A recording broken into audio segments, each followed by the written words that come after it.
I also want to mention that in this this this dispute I'm having with the province and their raiding our smoke shop and all that, the RCMPs were in contact with me. They're saying they want to work with me, but I said, well, you guys are arresting us. No, we're not. They said,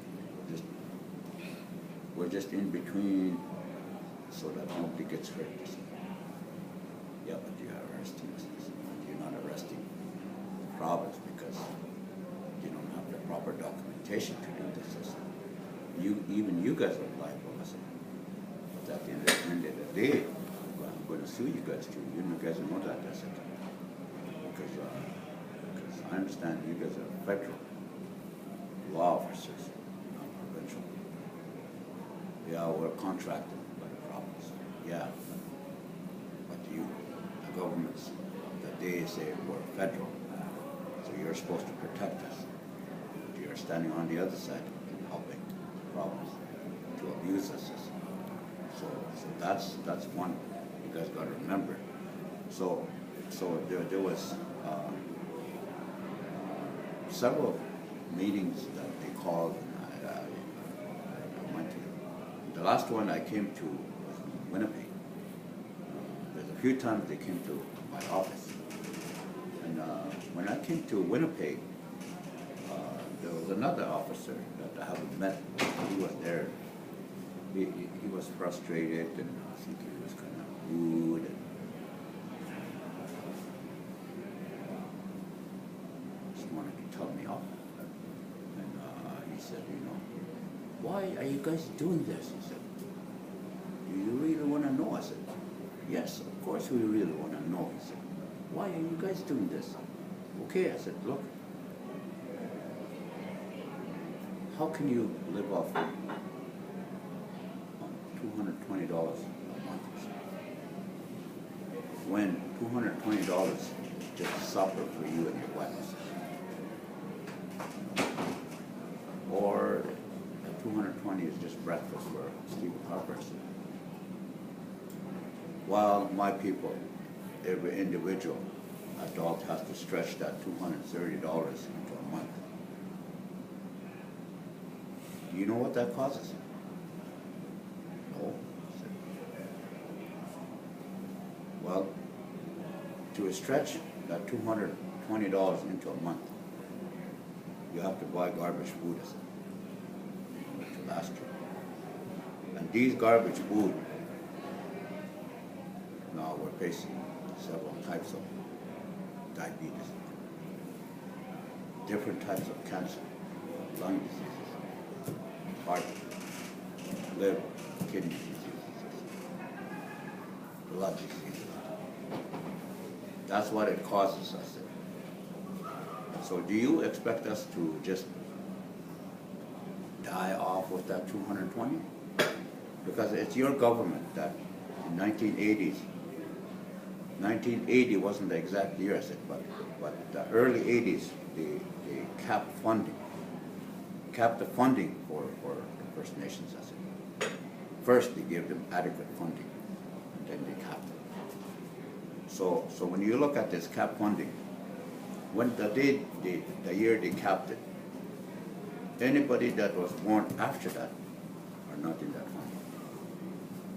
So at that time, my population was half of what my population is today, my community is. So half of my community members are not in this funding, but they're utilizing it. That's why we have inadequate funding right now. And yet, your government expects us to meet the auditor's requirements. How can you meet that? But they still we manage to survive on that 10 cents out of a dollar that we operate on that funding is now 10 cents out of $1 that operates in my community. So you tell me we shouldn't be standing up and fighting for this? You tell me that we should allow our people to die. I should allow myself to die on this inadequate funding. No. And then he changes his attitude after that. This is what we're facing, I say. So it's a life and death crisis right now we're facing. And you're telling us not to do that? Well, you tell your government to undo that cap funding. And then we'll start talking. In the meantime, we're going to create projects that's going to create revenue and to sustain our people. That's what we're going to do. And are you going to use your laws to stop us from trying to survive? You tell me that. No, we're not. What's going to happen? Because we're going to continue to do projects that's going to create revenue to sustain our people. And that this smoke shop, if you guys call it, as it's going to continue until you prove you have a document that states we agreed to be, Dakota agreed to be under provincial jurisdictions and to be paying taxes on the land.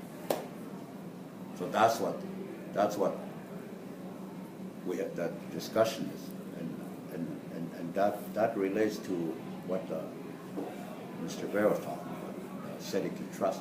We need to go after that because the governments are not going to do it. They're on a power trip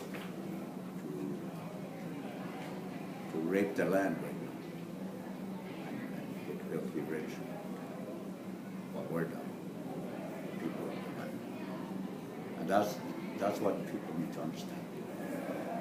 And I will continue to stand up and do what I have to do for my people because I have children, I have grandchildren. That it's my duty and my responsibility from the Creator to protect them. So that's what I'm doing. And I'm going to use the law to fight with it. And I understand the law now. That the law is the protection of all mankind. And that's not happening, and that's what needs to happen.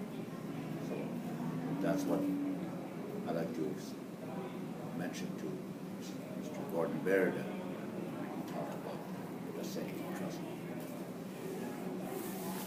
I just, when you were speaking about that, just again, everybody already said it, raping the land, we need to give our heads a shake and, really think about this world we live in. It's not like we can go get another one. It's not like we can live anywhere else. This is it. And what's happening right now is the media is lying to lots of people. We don't have a lot of fresh water left. We're in trouble that way. We have people who can manipulate the hydrology cycle to an extent, but the damage, we don't know for sure, but a lot of scientists are leaning towards the damage is so extensive that it can't really be manipulated back to what it was. That's gone. If we're gonna be smart, we need to put things in place so that we can preserve what we have left. Because once we're gone, you're next. There's no other way about it. So that's all I want to say.